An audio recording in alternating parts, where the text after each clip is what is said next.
Bizarre Brain Comics. Hello, my comic book friends, and welcome to Bizarre Brain Comics. I am Gary, your host. This is where I like to take a look at some older comics, talk a little bit about the characters and creators, and examine the stories and the art. And this time, I want to go back to 1982 and take a little look at this 3-issue miniseries from DC Comics, Masters of the Universe. And I wanted to mention that I just recently went over 900 subscribers. And I want to thank everyone out there. Thank you so much. 900, wow. And I hope you enjoy all my stuff and share them. And also, I want to mention my new book, Heroes. See, I don't even have my own copy. This is just a proof copy. This is more mainstream stuff. Has some superheroes, has a Western story, some horror stuff in it. But unfortunately, it's available on Amazon. But unfortunately, I'm having difficulty. It's linked directly to my first book, and I don't want them linked. I'm having difficulty getting them unlinked. So as it stands right now, unless things change by the time this is uploaded, you have to look up this book, scroll down, and link on series, and then this book comes up. I don't understand it, but that's just the way it is. Okay, Masters of the Universe. Oh, and I also want to thank the people who have already ordered their copies of my new book. That's Bizarre Brain Comics presents Heroes. So just put in Bizarre Brain Comics. It'll go. You click on there under series, and that'll take you to the new book. Unless by the time this is uploaded, I get that link corrected. And Masters of the Universe, of course, there has a history in comics, starting with the mini comics that were given with the action figures when they first started, and then and this is all before the TV show, and then DC had I think it was a Showcase Presents or something like that. It had a He-Man,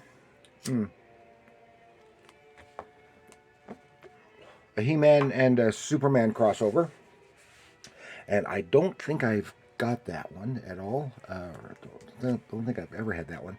And then they did this miniseries. And I've already covered some Masters of the Universe, like in this series of books. This one has, this is from Golden Books, and they had a whole big series. And I did these with some great artists. It's almost, but not quite comics. And like this one is drawn by Fred Carrillo. Had others that are drawn by Al McWilliams, and have these great painted covers. Like in this case is Earl Norham. That was what originally prompted me to buy those books in the first place, with those great covers. Okay, and then a couple weeks ago, I talked about this Justice League of America comic, number 208, in which it had a special preview of Masters of the Universe just prior to the release of this miniseries. Of course, in this one, it was written by Paul Kupperberg, who also writes the miniseries, and drawn by Curt Swan with Dave Hunt on ink. It's some great Curt Swan art. Of course, I just love Curt Swan's art. And interesting little story. He-Man and Skeletor in battle, trying to acquire the mystical sword, the two halves of the mystical sword, and monsters break through the dimensional barriers between Eternia and Earth, drawing Superman through, and he comes in just in time to save the day and assist He-Man at the end of that. So, okay, as I said, this is 3-issue miniseries, DC Comics, 1982. Paul Kupperberg, writer. George Tuska is the penciler. And for the first 2 issues, Alfredo Alcala is the is the inker, and his stuff, it was just they worked so well together. It just made it so beautiful, but it almost overpowered George Tuska's own style. But but it made it more lovely. And I forgot, I'll get Rodin something who did the inks on the third issue. I'll get to when I get to that. Okay, and George Tuska is from, I've talked about him before, but 1916 to 2009, American comic book and strip artist. In the 40s, he worked at Fawcett on Captain Marvel titles and Crime Does Not Pay, and best known for his 60s and 70s Marvel Comics work, primarily on Iron Man and the DC's World's Greatest Superheroes newspaper comic strip from 78 to 82. So that would have been done just prior, completed just prior to this project. And then, of course, it was a year or two later when they started the animated series, and the backgrounds and a lot of the specifics are completely different from this. And this has, if you're an Orco fan, you're out of luck, because this is before Orco was created, and I hate Orco. I just hate Orco. It was so stupid. It was just created to be a comic relief, and they didn't need it. Okay, now we're going to take a little look here at the first issue. Dick Giordano and did the inks on this George Tuska cover of issue 1, and there's a great opening splash page. And actually, this story is almost identical to that preview story, the opening, which was some celebration going on at the kingdom. Prince Adam is late because he's out winching and having a good time, and he is chastised by his father and man-at-arms, who is basically his teacher. And we find here that his mother, the queen, was actually an astronaut from Earth who somehow breached the dimensional portal into their universe and crash landed and became married, got married to the king, and then gave birth to Prince Adam. Now things are going on here. Prince Adam runs off then to go get a gift or whatever it was he's supposed to get for his mother. When things start happening, there's being magical demonic type attacks in the palace. He goes and grabs Cringer, who does not want to go. They race off to special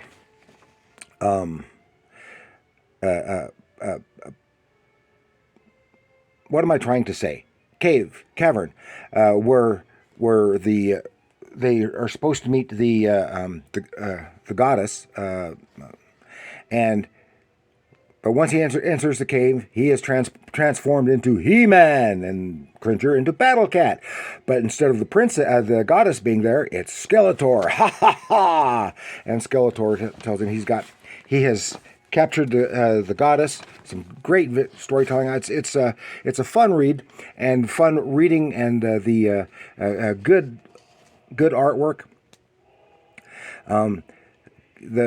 We see the goddess is imprisoned by Skeletor. Now here, Skeletor is an interdimensional villain who has been around for a while here, trying to take over Eternia.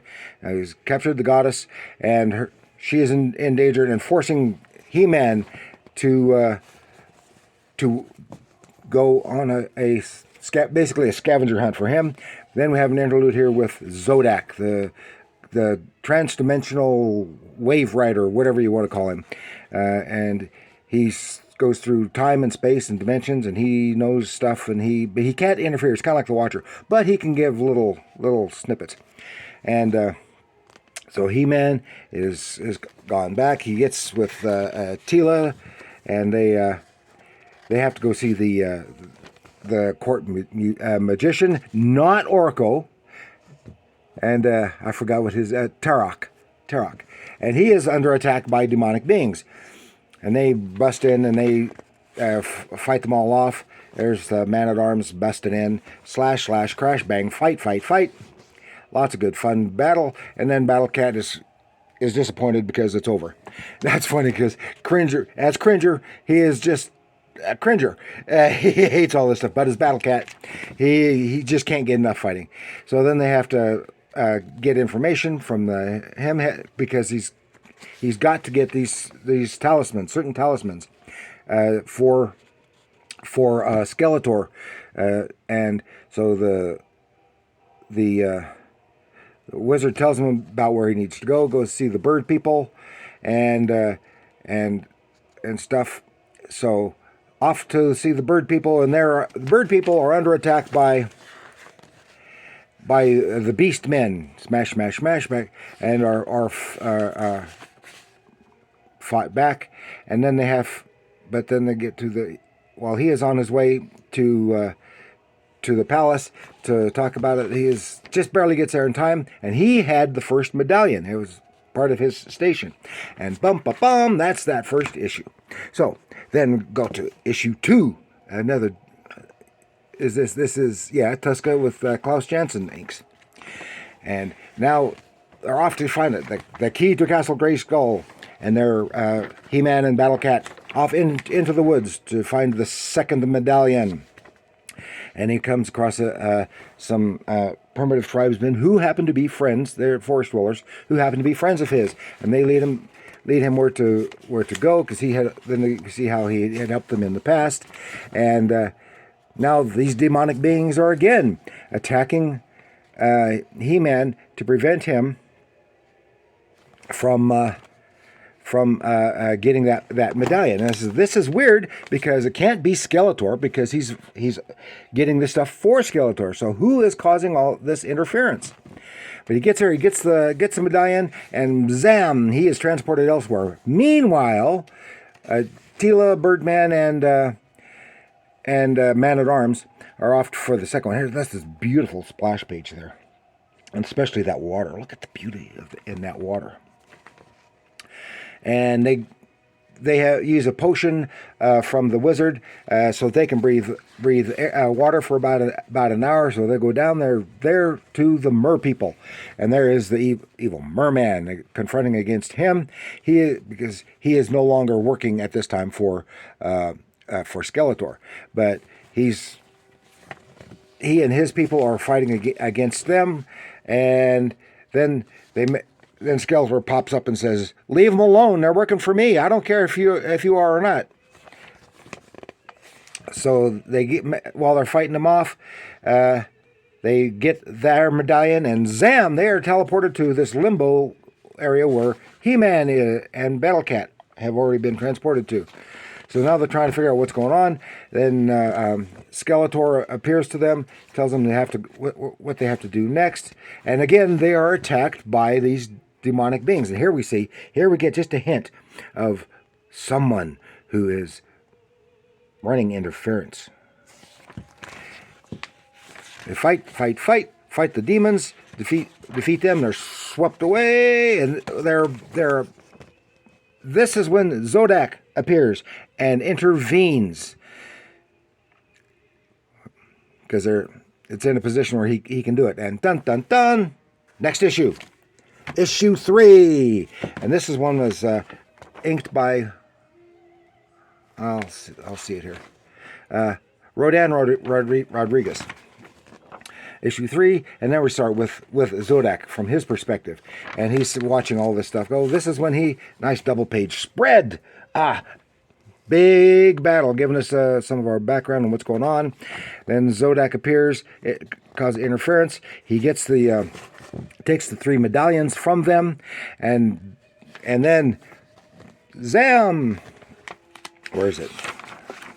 Oh yeah, then we see the stranger who was causing interference. It's another sorcerer, name of Daemon, and he was the big villain before a Skeletor appeared on the scene, and he is magically imprisoned in some cavern somewhere. But his reaching out with his powers.